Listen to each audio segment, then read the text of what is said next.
everybody, and welcome to episode 91 of Community Service Hour. Special guest Naty from Platzi, and this is the premier professional development platform in LATAM. Online courses, learn a lot of tech, learn a lot of different skills, and then this is actually a lot bigger than maybe some other countries where you've got like a school that's online or it costs a lot of money or it's got a few things. This is actually, I didn't know about Platzi until I came to Argentina. And the goal here is, we want to inspire people. So the reason why we're talking together today, we're trying to open doors here. We're trying to get people jobs, get people to learn things and to bring it into school. So Naty, I just want to ask, what's your background? I'm a chemist by degree, let's say. I have a bachelor's degree in chemistry, and I worked for the chemical industry for more than 20 years before reaching Web3. And how I reached blockchain, I think it was in 2019 as a way of finding a way for savings. As you may know, Latin American countries are always in economic crisis. So I started digging into the rabbit hole due to that, go deeper into research as well, because information was not there. Today it's easier, but it's still hard for us. First, because of the language. Not everybody is able to speak in English and to read things in English. So that's the first barrier for Latin Americans. And the second one is the technical barrier, like how to understand the really deep technical articles or talks that we used to listen or use or consume in order to learn about this technology. So that was the first thing that I found, like how hard for us is to start understanding and using this type of technology. And I start attending to different communities first, apart from learning and reading. That helped me a lot to put things on the right place. But it wasn't enough because, again, many people was suffering or struggling the same way as me. So when I started doing some research, like reading, listening to conferences on YouTube or things like that, I brought back that knowledge somehow to the community and start teaching others or sharing what I learned from those sessions. And that showed me the path forward, like how important it's to share things within communities. That's so cool. Do you see any eventual link back to your work in the physical world with your work in the blockchain world? Yes, I think so. Maybe it's too early for that, or I don't know the technology and how to do that for real. But for sure, I foresee different ways to apply blockchain to industrial and many other type of uses apart from financial things, NFTs, and what we know today.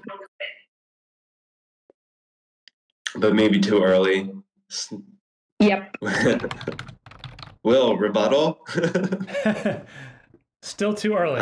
It's very long term for these projects. I'm still... Oh, Will, we don't have your audio. On Twitter? No? Nothing on Twitter? I hear you. Yep. Oh, it's just me? This is the future with Twitter.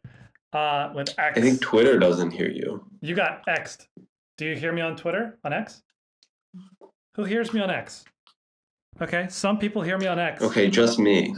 You got Thanks, X'd. Twitter. That's what happened. So I wanted to ask about Platzi. This blew my mind. We don't have edX very popular in the United States, but I started looking at Platzi, and this is really unique. I guess it's all of LATAM, or what's going on with this? Yeah, basically it's Hispanic speaking audience. So everybody in LATAM, but also in Spain, and we have an ambassador here in X now connected that is ambassador for the school. So we know that we need to share and help people learning about technology overall, moreover on blockchain, on this region, because we have many needs and opportunities to develop products and services using Web3. That's why it's so important to have this type of educational platform and also the community behind the educational platform. It's not only the content, it's also the community helping students to go ahead, to keep motivated, to find a purpose, and also to build teams to create projects together or even startups. We are very used to see products in blockchain today that are focused on financial things first and maybe not connected with the real needs, like how to send money to your family if you are working or living abroad and you need to help your friends or family that stay on your country, or how to have a passive income if you plan to retire, because today our retirement plans are not like US ones. We have the state keeping the money and you are not going to see your money maybe in 10 or 20 years. So there are many things like paying for subscriptions like Netflix today for Argentinians, that it's too expensive because for us the dollar is almost impossible to have. So if we want to have access to technology, even to streaming or movies, it's hard, and blockchain help us a lot with that. So we need to develop more products, more solutions for real needs. And that's why the Latin American mindset is so important. And we need to build professionals capable to work on this industry and to bring more products into life. I definitely see the market fit here. In, let's say, in the United States, maybe one of the gold rushes, or Europe or anywhere else in the West, people are saying, oh, we're going to use crypto because we're going to earn passive yield and we're going to have 100% APY. And the thing that they were trying to replace was scam investing. They were doing that with crypto. And they're like, oh, we're going to take over finance. We're going to take over investing with crypto. Nah, wasn't really a good value proposition. But some places in Latin America, they're saying, we're going to take over just banking. Really modest thing. We're going to put money in, we're going to transfer the money, we're going to get the money out. Like, that's a really modest thing. We're not trying to scam people. We're just trying to work, move money, get money out. That's really, that's a very legitimate use case. That's why I love this use case. And that's why when I go to Argentina and I talk to young people, I talk to old people, they get it. I think that it helps a lot to also think in loud voice, because this is what we as Latin Americans or Hispanic people need to think about, like what things should be done differently, and how we can change this paradigm or move out from status quo doing things like creating value. Just to give you an example, last month in Argentina, the devaluation plus inflation, if we take the last year period, we have more than 100% inflation and devaluation altogether. That is something that nobody can imagine if you never had this in your life before. So what about, instead of receiving your wage on day 30, what about receiving your money every minute? Because you already get it, and it's your money, and you can use it before it's devaluated. And this is something that blockchain can do, but you need to be in that shoes or have that hat on in order to think about that. And that's why I think that we can bring a lot of value to the ecosystem, and that's why we need to learn about how to do that. So could you tell us about some of the content specifically that you've made with Platzi, or what is your role? Are you a teacher? Are you a producer? Okay, so let me talk about that. Platzi, it's a big big educational platform with more than 8 different schools where you can learn from different things, from technology to business, English, and other soft skills as well. And we have the blockchain and Web3 school in Platzi, and I'm the school owner that is like a director of the school. So all the roadmap and content and activities that are performed are within my role. We also have course directors. They are responsible for applying all the educational framework or the best practices in order to produce the content we have in the platform. They are amazing because they are connecting the knowledge and the content itself with the how to make it approachable or motivating. So the combination of course directors plus audiovisual creators, it's very, very important because both are building the storytelling, the how the learning path it's moving forward. So this is basically like the structure. For sure, we have people that it's helping on the community side, sharing and information on social media, creating different type of materials so we can communicate what we are doing. We also have activities like challenges or hackathons or things we do with community in order to keep all the students motivated and participating together. How long have you been in, and what's the level of participation you're getting? Okay, I'm started for almost 5 months ago in Platzi. Before me, Angelo Cando was the school owner. She did an amazing job, and all the school we have today, it's the work that she had done with also the team that supported her. So today we have different activities in place. We are working with in the hackathon that it's called Brainy's Path with Think and Dev and Spizar. Both are really well-known communities and software factory here in Argentina. And we will have a hackathon for 3 months running from an ideation session up to pitch or demo day at the end, so we can help students and people participating, building their project and delivering that final solution to potential investors. So that's amazing because we can guide and drive them through the funnel, the development funnel until the end. That's absolutely the way to do it. This is almost like the format of boot camps that we're seeing in the United States. The boot camps, I've heard many people have a successful career advancement very quickly through a boot camp. A little bit of ambition, some good mentors, goes directly from wanting to learn something to hired, and then bragging to your friends about how easy it is. Is there any like specific outcomes you can share where a student went through this and maybe where they landed?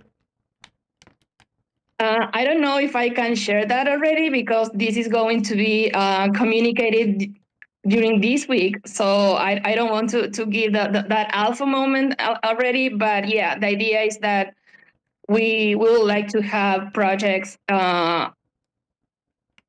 accelerated and incubated until having a solution that can be then escalated to bigger investors. Will that post to this blog here when the good news comes out?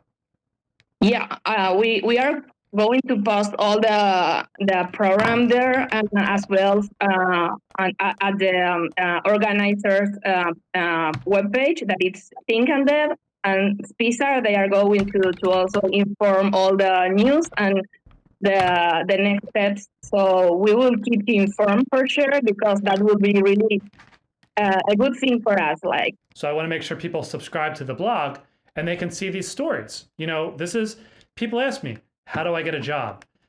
How do I get good outcomes? You know, why do I want to spend my time learning when I could get a job?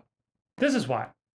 yes, sure. And I really like the idea of motivating or inviting people to never stop learning, to really find a way to keep updated. This is a world where things are running really, really fast, and you need to pick some things. You're not able to embrace everything because it's really frustrating sometimes when you want to be on top of all the topics and you are not able to do that. At the beginning, I felt like kind of a burnout due to that, and that's not the idea.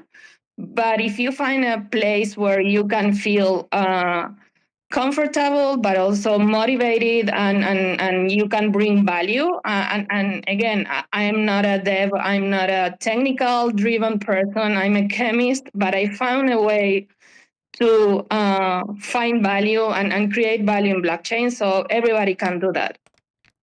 Delegate.xyz. I wanted to recognize this is a popular thing that's coming up, and I wanted to get your perspective, hot takes, reviews. There's this product here called Delegate.xyz. This is having to do with smart contracts. This is having to do with Ethereum. There's a specific problem that it's trying to solve. You've got this wallet, and the wallet could be pretty valuable. You could have a lot of tokens in there. You could have NFTs in there. That could be your retirement savings. Some of these NFTs allow you to get into parties. So now the question is, do you want to walk around with your retirement in your pocket, and then to walk into the party, you have to type your password in front of somebody to walk in the door? That is the problem. There's a couple of solutions here. One solution is use different identities for everything. Do you want to have a different identity for all your different communities? Maybe you join this community and you have an NFT there. Maybe you have your retirement savings in this community or this wallet. Nothing's really anonymous, but you know, you can at least feel like they're separate. One of the opportunities recommended here by Delegate is that you can have all of your accounts stored at home on maybe one phone or one computer, and then that it will vouch. So your account, your wallet will vouch for some other wallet that's called a hot wallet. So the wallet at home is your cold wallet. The wallet that you walk around with is hot. And you can sign it, you can let other people see your password. And even if they beat you up and take your phone, well, you can't take anything. You can't steal the tokens. It doesn't own the tokens. It just allows you into the party. Yeah, this is something that we are really pushing hard on, teaching people how to be responsible for their money and how to be safe, or apply different security tips in order to avoid these type of things. Because jumping from Web 2 to Web 3, it's not so easy going, or it's not so clear. Like today, people it's sharing the same email account and password everywhere, and we are not doing that. And I suffered an attack 3 years ago, and maybe it was when I was starting on blockchain. And fortunately, I didn't lost money, but I lost a lot of data that was really, really important for me, because I was not the security literacy we have. It's really, really poor, and we don't know how to manage that. So I think that these type of things are really important, because nobody's going to help you. You are responsible. Freedom, it's linked to responsibility in this type of things. It's not a matter of the amount of money you have. It's how easy to rob you are in order to make it happen, because it's a job for them. They go to the easy person. So I think that we need to pay more attention to that, and any solution that can make this easier for users, like account abstraction, in order to really manage our account in a more friendly and easy way, but also in a safer way. And having this type of delegates or maybe places we can store things more in a safer way, that will help us. In Argentina in 2001 and before that in the 80s, the bank account was frozen and you were not able to remove your money from banks. So that is also very, very normal for us and may happen to exchanges or crypto accounts that are KYC. Cool. I did want to get through one question from 037 here on the list. All right, let's share the idea first before we get into what you're doing. Let me backtrace a little bit. So I have this ERC20 coin. Let's call it a hypothetical coin of some sort. In the past, I've seen a lot of different ways to kind of hand these out, right? Like you have airdrops, you have ICOs, and I wasn't really a fan of any of these. For one, I'll give you a few reasons why. One, the airdrop use case, you need to have a list of some sort. This list, could be biased. You never know. I wanted something more fair, so I don't like airdrops. So I threw that idea out. The ICO one, if you do it, you have the Howey test to worry about and the SEC for one, and you also need volume to make any use of it. So what I mean is like you might need liquidity for both the coin you're making and a trade pair of some sort. These all just didn't seem good, especially because when I'm making this coin, when I'm working on the smart contract, I don't even have security guarantees for it. Meaning, I'm not talking about like securities exchange. I'm talking about like actual security of the smart contract. Like, could it get hacked if I add the liquidity today? Who knows? So I settled with a faucet. Just hand the coins out for free. But I don't want everyone to just milk it. So I want some sort of artificial scarcity associated with it in a manner where I, as the contract owner, get no extra benefit that any other wallet user would also have. So I wanted to remove that, I get this percentage and then the rest of the people get this percentage. I wanted to be completely fair. And so I settled on a function that you can basically click, you get X amount of coins, and it has a max cap. So every day there's like, let's say 1,000 available for people to click on. But this also posed another issue. How many times can you click the button until you reach the max count? Right? Like if I make it linear, like where every time someone clicks it, Pie chart, yeah. Every once someone clicks it, they get like an equal amount. That didn't make sense either. Right. So I settled on using Euler's number to do a negative decay. Basically, the first person that clicks it might get 1% of the total allowed capacity. The next person that clicks it would get something slightly less than the one before, and so forth and so forth. But again, it can't be linear. For instance, I can't do divide by 2. I can't, for instance, first person that clicks it gets 100, next person that clicks it gets 50, next person that clicks it gets 25. That wouldn't make sense because there's still a fixed amount of time somebody can click it before it hits 0, for instance. Now we know that we have the 18 decimal place, I guess, standardization in ERC20, where you can assume that there's like 18 slots available for you to hold value. It's just a large integer. You divide it by 18, you get the true value of what it's fixed point arithmetic. I'm sure some people here know how that works. So Euler's number is great for this because for negative decay, what could happen is you get less and less each time, yes, but you are able to click the button a lot more times because what happens is, let's say our max is 1,000, so 1,000 daily. So many people can click this button and the summation of all the coins that are dispersed will never reach the max cap. It'll get very close to it, and it'll take advantage of those 18 zeros as it gets smaller and smaller. So a lot of people can click it. Everyone has the equal opportunity to click it on a daily basis, and then when the day passes to the next day, it'll reset itself. So we're back at the cap, and you're able to work your way down again. All right, let me take some of the things you said and let's math nerd it. So Yes. We're taking, so this is a series of tokens that are given out. This is not a growth function. This is how many, it has nothing to do with the amount of time that you hold it. It's the allocation per day. Yeah, it's just important to note that when you click it, you can't really anticipate like how much you're gonna get. You just know you're gonna get a fraction. But the idea is you click it, you get less than the person before you until of course it's reset the next day.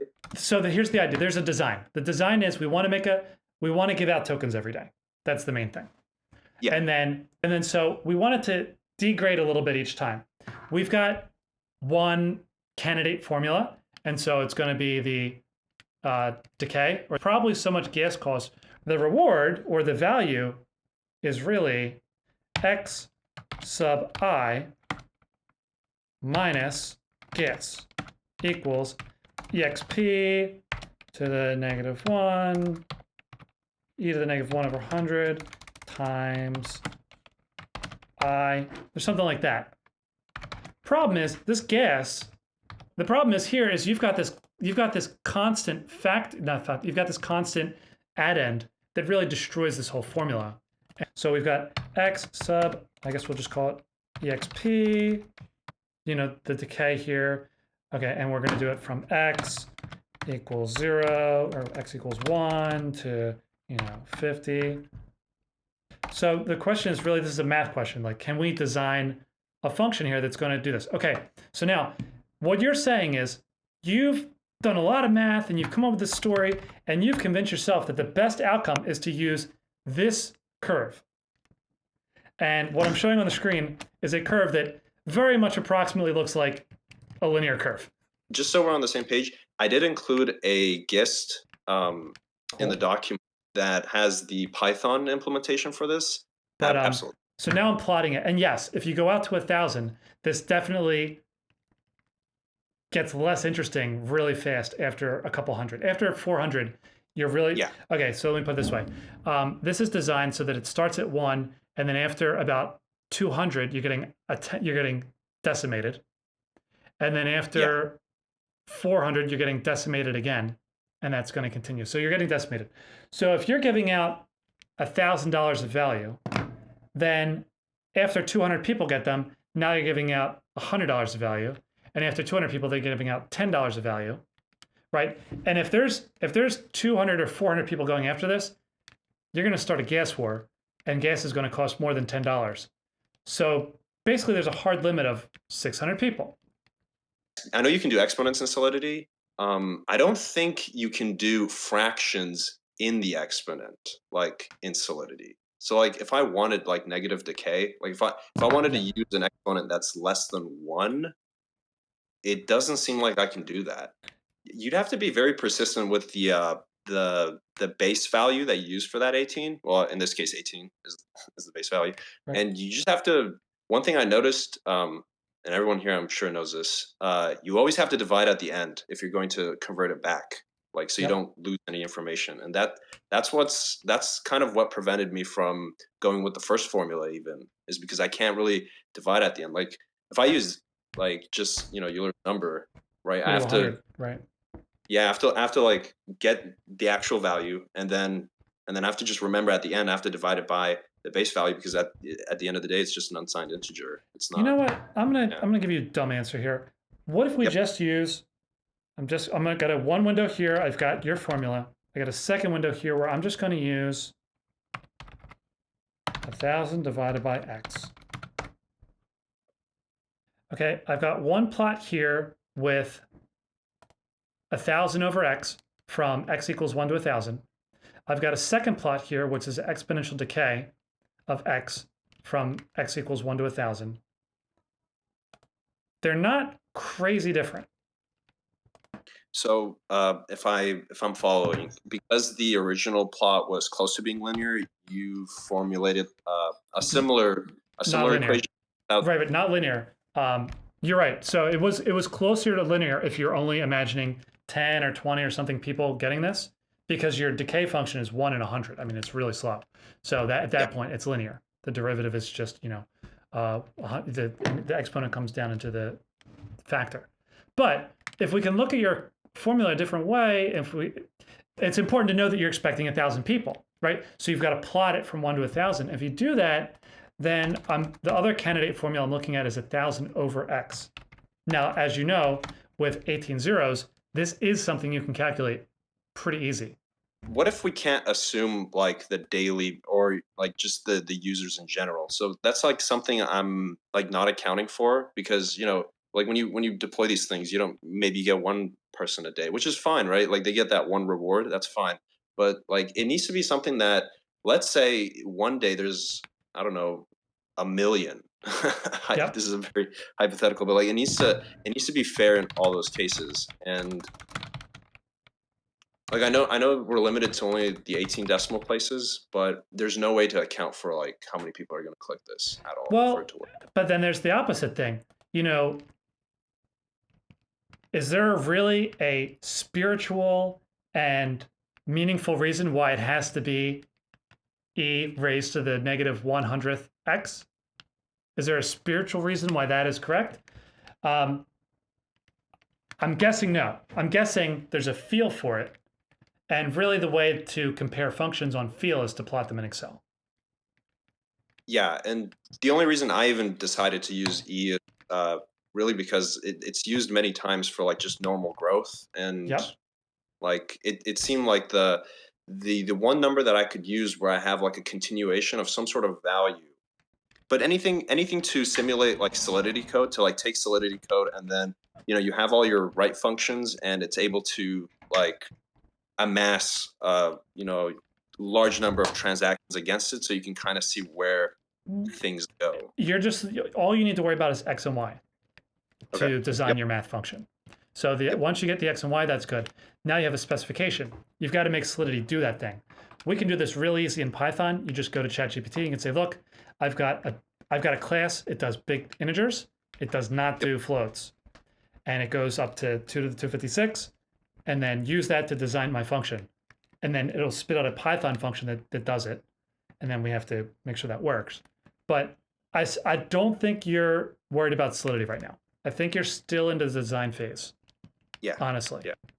Yep. Math is fun. Solidity makes it hard.